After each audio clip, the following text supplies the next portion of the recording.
Jim, commiserations. What do you make of what you got this afternoon? Well, real mixed emotions right now. I think obviously, the initial reaction is one of disappointment that we're out of the cup. But in terms of what the players gave me under the circumstances, a real sense of pride, I think, in terms of the effort and the commitment that they gave, the discipline, really sticking to the game plan for large periods of the game. I thought we frustrated Rangers a lot in terms of the shape of the team. We worked really hard on blocking those passing lanes into the likes of Thielman and Kent and trying to nullify the space that they would have in the middle of the pitch. We were willing to give up the wide areas a lot, and although there was decent quality deliveries coming into the box, I thought the two centre halves and the goalkeeper were coping with the majority of that. There wasn't a great deal in the game, I don't think, in terms of chances created or either goalkeeper making saves.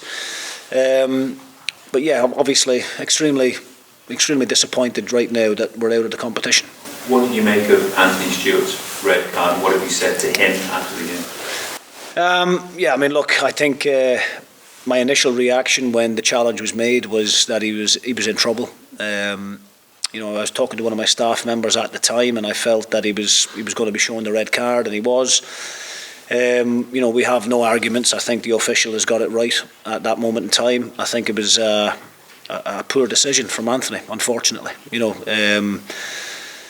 He probably should have stayed on his feet and jockeyed the player instead of doing what he done. So he left his teammates in a very difficult situation, going down to 10 men against a good Rangers team.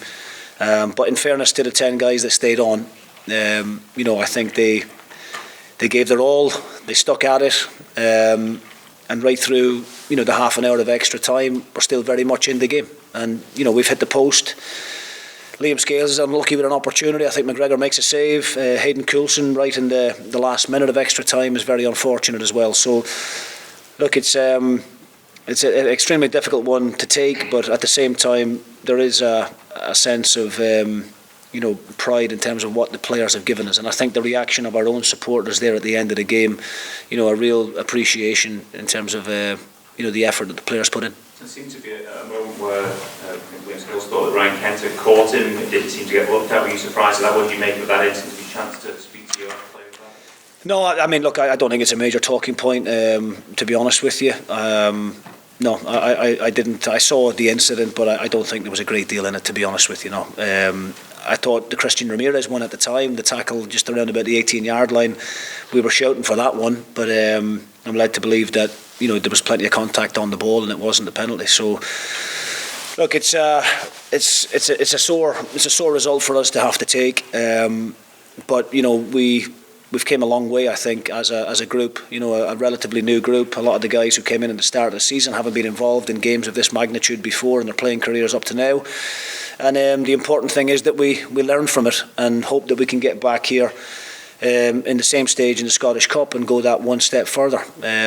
We can't dwell on it too much because we've got a hugely important game now coming up midweek against Hearts at Tynecastle, who are on a very good run of form themselves. So we'll have to assess the squad tomorrow. We've got quite a few boys with knocks and cramp and all kinds of issues, so we'll have to see what kind of squad we've got available to us Wednesday and make sure that we go and compete at the same levels that we did today.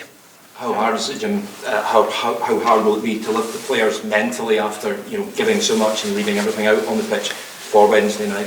Well, look, I think they can be extremely proud of their efforts. I don't think anybody that was at the game today or watching it at home,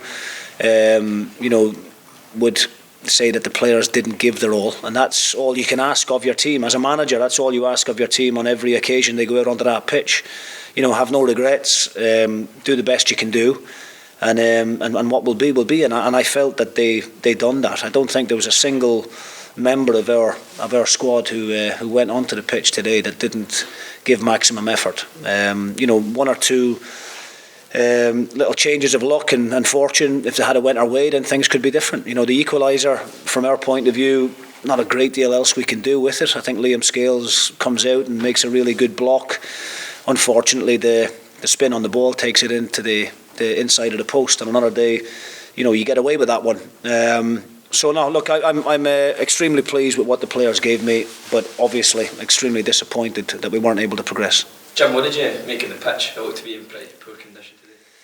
Yeah, I mean, the problem you've got as manager of the losing side, when you start talking about the pitch, then it looks as if you're making excuses. But I'm not making excuses. I thought Rangers were slightly better than us today. I don't think there was a great deal between the two teams in terms of chances created, but the pitch for me was, and the players as well, was a major disappointment. We were actually talking about it in the build-up to the game in the early part of the week, and how saying it would be nice to play on a good pitch at this time of year, because there hasn't been a great deal of football here in previous weeks or months.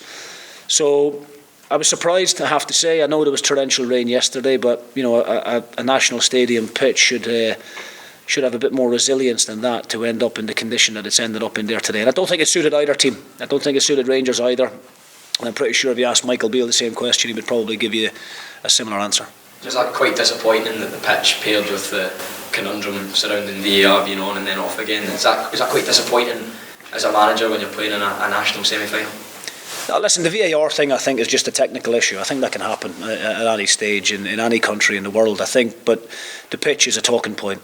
I think when we're trying to market our game and we're trying to, showcase it out there in the public channels and out on live on TV all over the world, we want to be showing ourselves in a good light. And I don't think a surface like that helps. And I think it also, has an impact on how the pace of the game can be played at. And we're both possession-based teams. We both want to build from the back, but you're asking players before the game not to take risks because of the state of it. Every time the ball gets passed back to your goalkeeper, your heart is in your mouth because you're not sure which way the ball is going to bounce from 1 second to the next. Jim, when were you first told that there might be a problem with that? During the game, there was a couple of instances where I think it dropped off. But in fairness to the officials, they explained the situation, quite clearly to us. I don't think you can point the finger at anybody that was here. Clearly, there was a technical problem, and it happens, unfortunately.